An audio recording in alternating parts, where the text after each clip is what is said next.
device from Samsung. It's the Samsung Galaxy J5, which is quite competitively priced, targeting devices like Motorola Moto G 3rd generation and lots of other devices in the lower mid-range category, because this is the highest selling segment of smartphones in India. But surprisingly, the specs of this J5 are actually quite good considering this is Samsung. Here is a glimpse of the primary specs. You are getting Super AMOLED 5 inches display, 4G LTE connection, 1.2 GHz quad-core processors and 13 plus 5 megapixel cameras with front LED flash, which is great for selfies, and there is also ultra power saving mode, which is a great tool when you have only single digit battery left. This phone will work. There you go guys, the all new Samsung Galaxy J5, which looks like a typical Samsung device. The back is matte finished and the metallic looking bezel is actually made of plastic. There are 3 colors available: gold, black and white. Before giving you a walkthrough of the device, let's find out what's inside the box.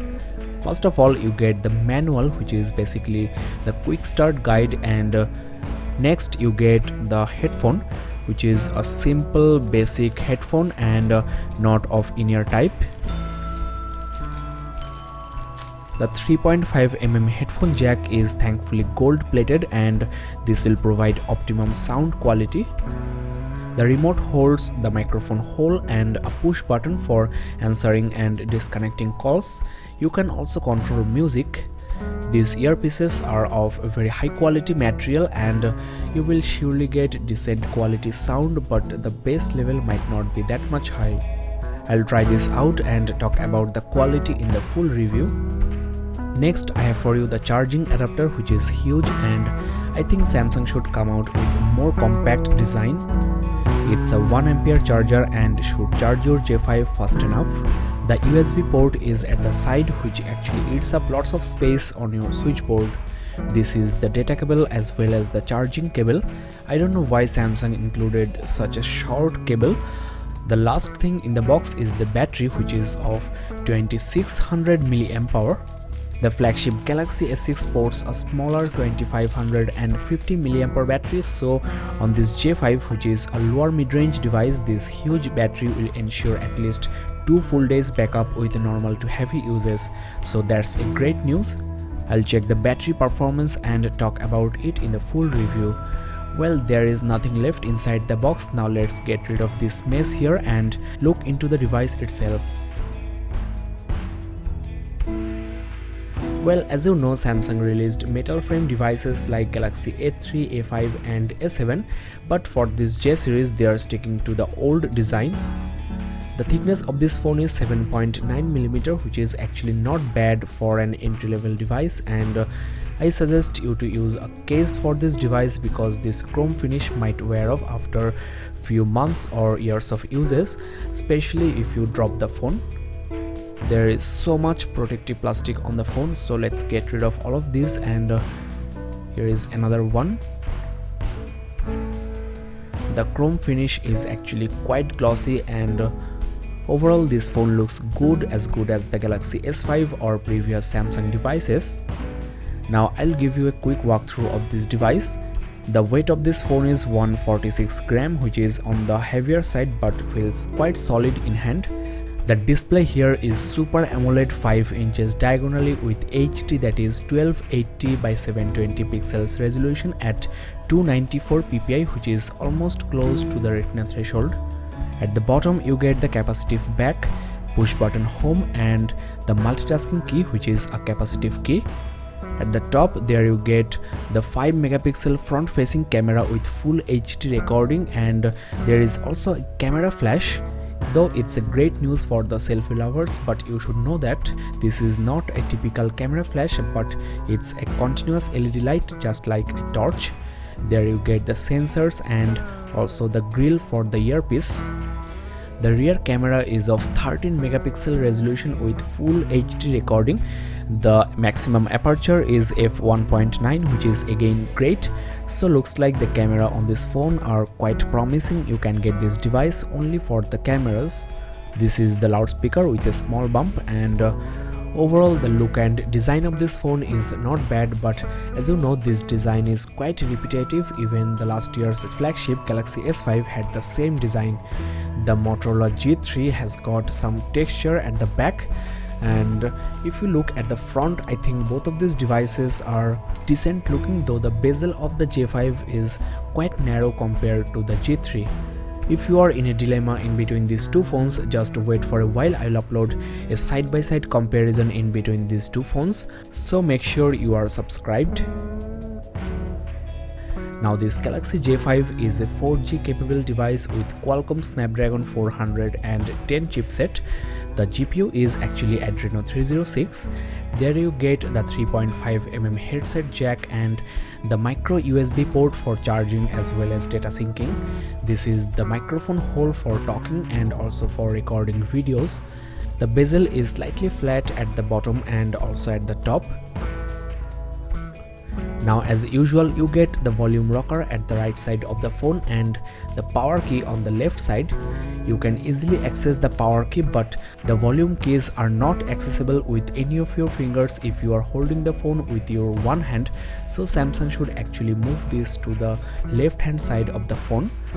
Now let's remove the back cover and check what's underneath. This phone takes dual micro SIM cards and the SIM card 2 slot is here. The micro SD card slot, which supports up to 128GB, is here, and the SIM 1 slot, which is 4G capable, is just below this. That's all under the hood. There is no NFC support on this Galaxy J5. Now let's install the battery, hit the power button and check what this Galaxy J5 has to offer in the software department.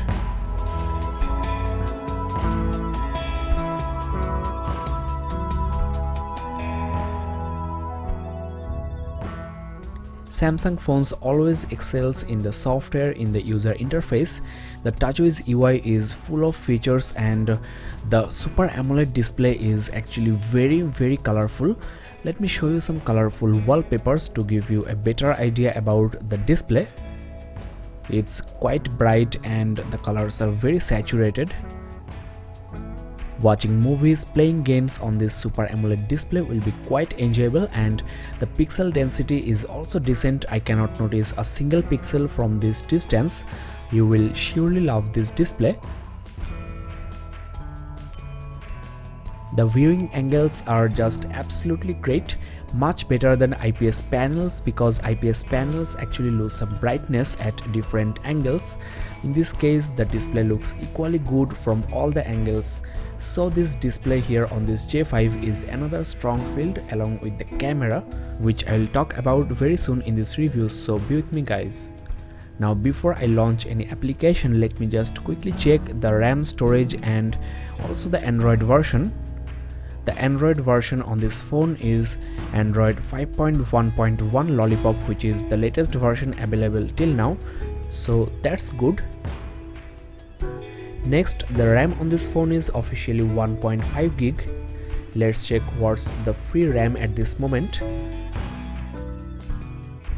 Well, out of the box I am getting 422MB used by the system, 254 by the apps and 713MB free for the user. Considering this is a TouchWiz device, it's actually not bad. You can play almost all the high-end games with this RAM.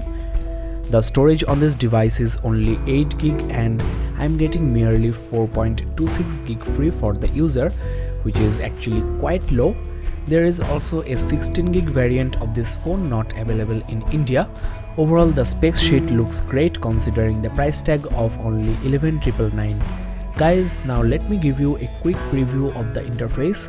There is a nice water droplet effect on the lock screen and you can launch the camera and also the dialer right from here.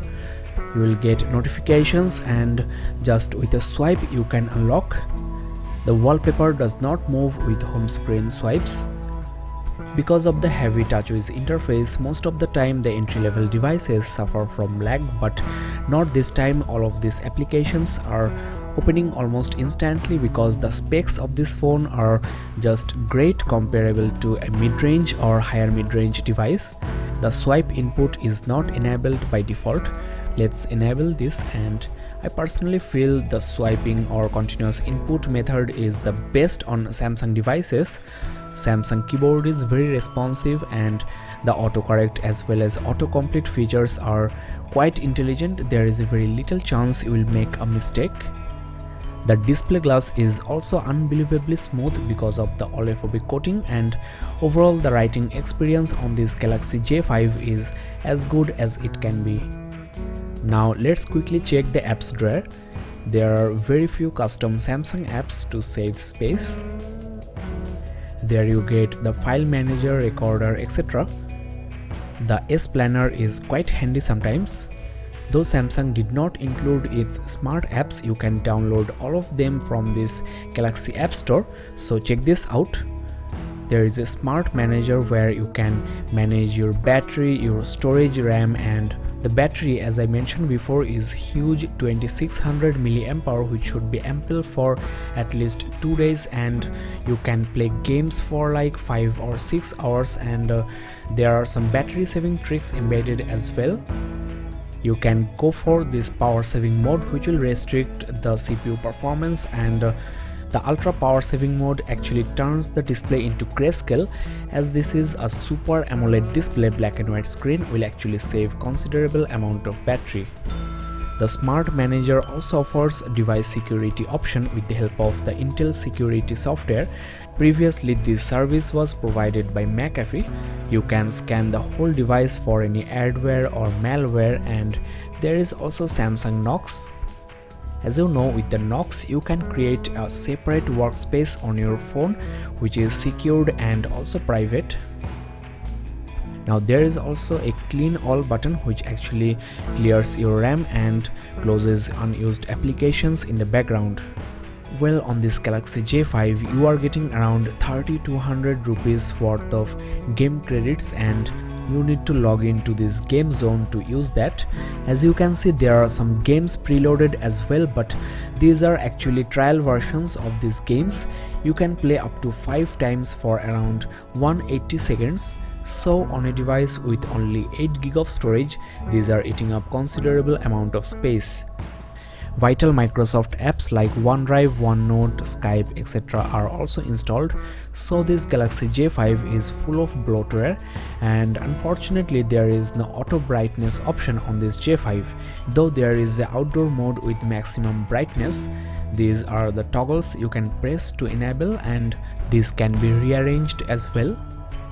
Now to capture candid moments, you can just double press the home button to launch the camera right away. Let me show you some important settings. First of all, you are getting themes, that is, you can change the whole getup of the phone without even installing any third-party launcher. Numerous themes can be downloaded from the Samsung's theme store. The dual SIM can be managed from here. There is a smart dual SIM option, that is, you can get calls on the SIM 2 even when you are busy on the SIM 1. You will get waiting notifications.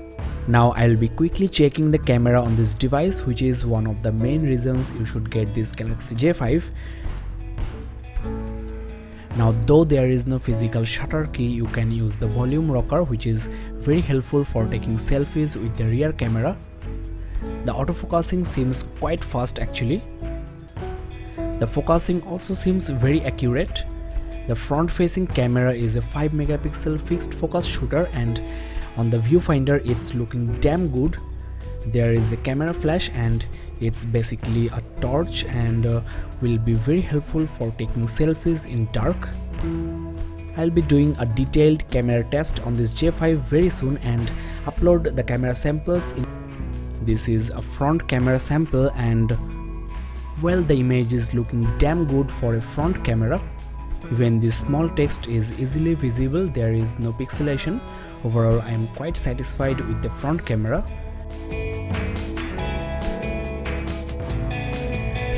This is the rear camera sample, and the fine texture is quite sharp and everything looks in focus.